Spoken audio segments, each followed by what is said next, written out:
Hello, is this thing on? Can anyone hear or see me? Welcome back to Big Mouth and fancy seeing you here. The future is bright.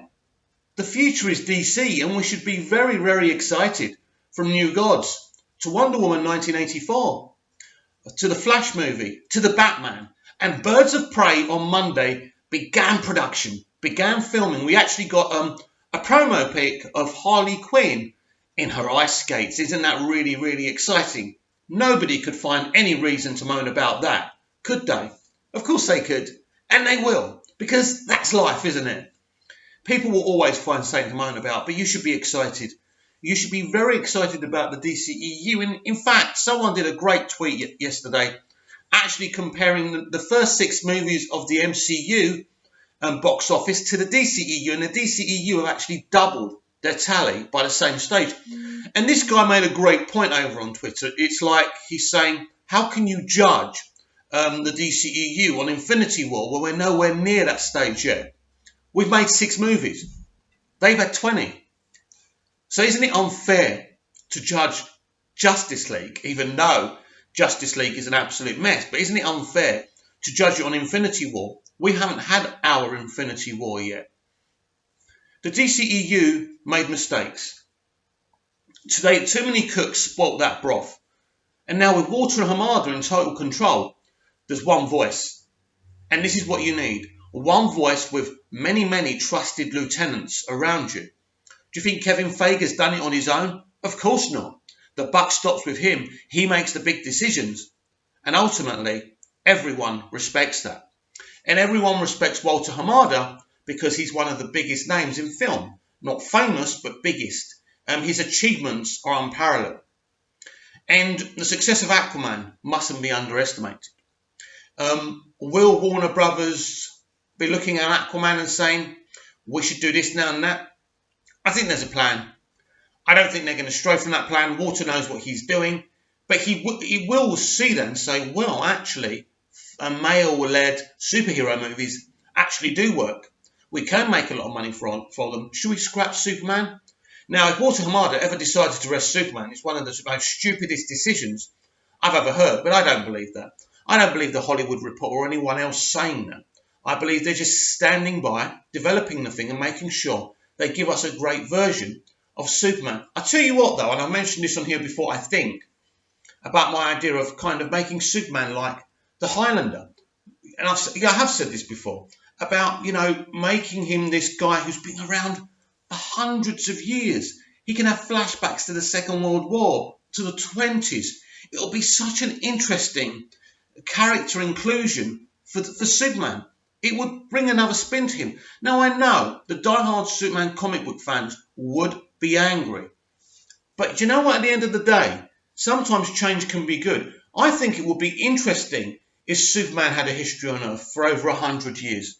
He doesn't mess with anything. The guy's immortal anyway. I know there's versions of the story where he eventually dies when the sun goes out. And if the sun goes out, he can die. But that hasn't happened in the history of mankind yet, has it? So I think giving Superman that. But I do totally believe that Superman will get his movie. Whether it's going to be a continuation of Man of Steel, nobody knows. Even I can't answer that. You can't. Only people that know are Warner Brothers and Walter Hamada, and whoever's been tapped. Now, I want to dispel a kind of rumour. A couple of days ago, Tom Cruise announced that he's going to be doing 2 back-to-back Mission Impossible films with Christopher McQuarrie. Now, the reports are saying that Christopher McQuarrie rejected 2 DCEU movies to take on Mission Impossible. That's not true. He was not taken on. Warner Brothers do not see him as the kind of director they want to work with. He's a very good director. He works well with Tom because Tom's running that show. But he isn't a lead director who you can trust to have a vision. And this is the direction Warner Brothers are going. We're seeing it with Aquaman. We saw it with Patty Jenkins' Wonder Woman, and it worked. That's when they've been the most successful, when the director has had a dynamic vision. Now, you could argue that Zack Snyder had a dynamic, thorough vision for both his films. But Zack's vision is very out there. Now, for us, it's wonderful. But as I said before, Zack doesn't suit the mainstream business tag, and this is the problem for Zack. Now, I still think there's a place for him within the DCEU, but as I say, it would have to be something that's a lot less known and something he could build up. Or, in terms of Zack Snyder, even for him, I think personally, even though we want him to remain with the DCEU, he reminds me very much of George Lucas. George Lucas had his own style, and he was always called a bad writer and a director. I don't believe that, and I think look at what he did with the first Star Wars and New Hope. Absolutely fantastic. A film you can see as part of a trilogy or a standalone movie. And that's what Zack Snyder needs, his own Star Wars. Something where he can just do whatever he wants with it, and he would make it great. Maybe it is time for him to stand tall on his own without the DCEU. We all know we'll still support him. Nothing will make me more happier if he was still involved with this franchise. But it's looking unlikely, isn't it? I think even the biggest diehard supporter, someone like Fiona, would even have to admit that him remaining with the DCEU is going to be very, very difficult now, seeing what's happened. Going, all the water that's gone under the bridge. Now, as I say, he could remain with the franchise. There could be a way, studios are very clever about spinning situations, and they certainly could give him something where the fans would say, do you know what, that suits his strengths. But, the mainstream audience always said Superman didn't suit his strengths.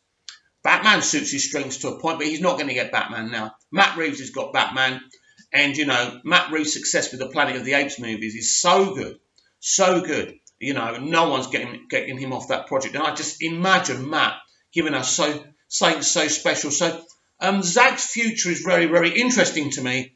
I think with him having a new production company, a new base, I think we're going to find out a lot of things very, very quickly. I think we're going to find out about the Snyder Cut in the next few months. But let's grab each other's hands, DCU fans, and look at the future with positivity, because the DCEU is heading for new heights. And I can't wait to go on that journey with you.